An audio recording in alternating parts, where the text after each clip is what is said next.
Hello everyone, మన తెలుగువారికి కొత్త సంవత్సరం ప్రారంభమయ్యే పర్వదినం ఉగాది. ఈ ఉగాది రోజున తీపి, కారం, ఉప్పు, పులుపు, చేదు, ఒగరు ఈ షడ్రుచుల సమ్మేళనమైన ఉగాది పచ్చడి ఇప్పుడు తయారు చేసుకుందాం. ముందుగా ఒగరు కోసం లేత మామిడికాయ ముక్కలు వేసుకోవాలి. ఇప్పుడు చేదు కోసం వేప పూత మాత్రమే వేయాలి, వేప ఆకులు కాదు.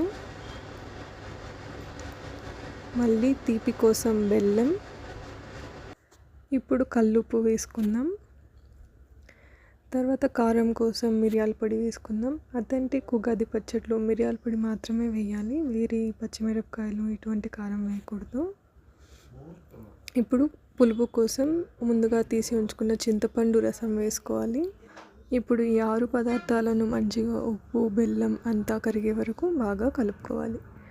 అంతే అండి, మన ఉగాది పచ్చడి తయారైపోయింది.